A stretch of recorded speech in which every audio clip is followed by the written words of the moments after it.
An ex-clerk of Noida authority and a lady with 0 seats in Lok Sabha could decide Prime Minister Modi's political fate in 2019. That's difficult to believe, right? But the ex-clerk is none other than Anand Kumar, who, along with his sister, the almighty Behenji, also known as Mayawati, 4 times the Chief Minister of UP and a redoubtable leader of Dalits, are facing the wrath of India's Enforcement Directorate and Central Bureau of Investigation over a clutch of disproportionate assets and corruption cases.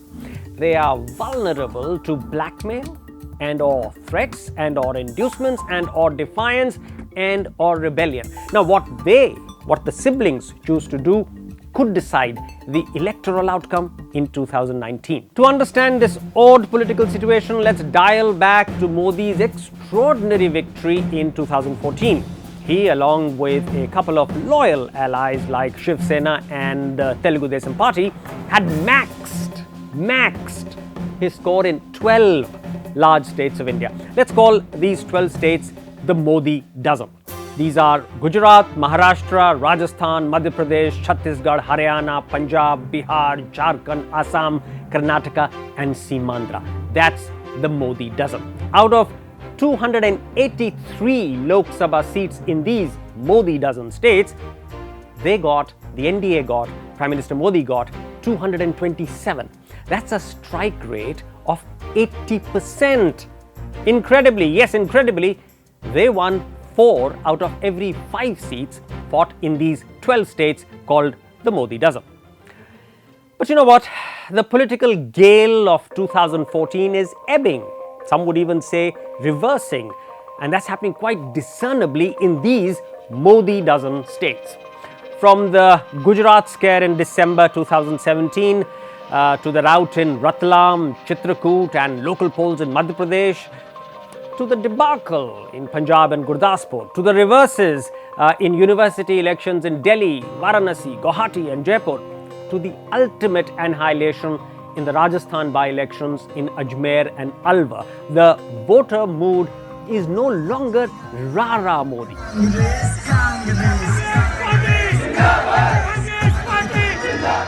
At best, you could call it now even Steven, at least in these Modi dozen states. So don't be surprised if the 283 seats in the Modi dozen states are sliced close to half, with BJP, NDA picking up about 140 to 150. That would be approximately 80 seats less than what they got in 2014. And the Congress stroke UPA could up their tally to 120 or 130. That's scooping up an additional 70 odd seats here. Now, if you look at the calculation, the NDA is already down to about 260 seats compared to what they got in 2014, and the UPA is up to about 150 after these Modi dozen states are counted. Add Mamata Banerjee's expected near sweep in West Bengal, DMK's expected resurgence in Tamil Nadu, and KCR's and BJD's holding reasonable ground in Telangana and Orissa. This could pull up the potentially pro-UPA and anti-Modi,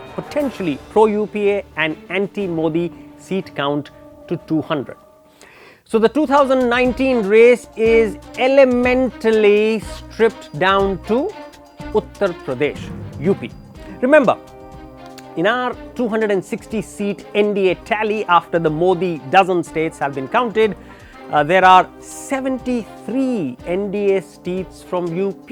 73 is what they won out of 80 in 2014. Now that is the elephant in the room. And guess what is Mayawati's election symbol? It's an elephant.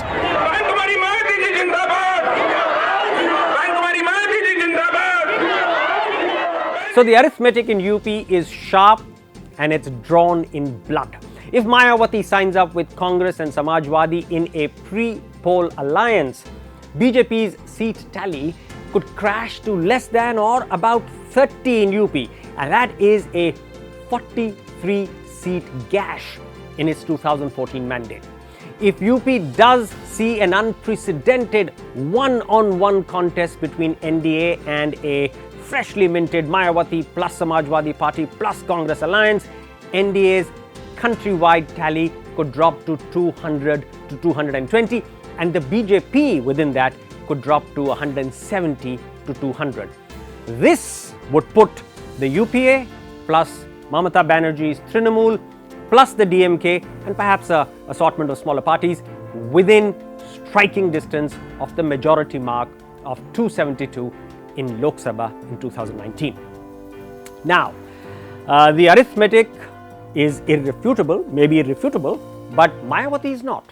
She is unpredictable. Remember what she did on the 17th of April 1999? She committed to the then Prime Minister Atal Bihari Vajpayee in the morning that she would support him against the no confidence motion in Lok Sabha. But just a few hours out, on the floor of the House, she did an audacious political somersault and voted against the government. How do you fathom the mind of a nondescript school teacher who rose through dint of hard work to become the first Dalit woman Chief Minister of India's largest state?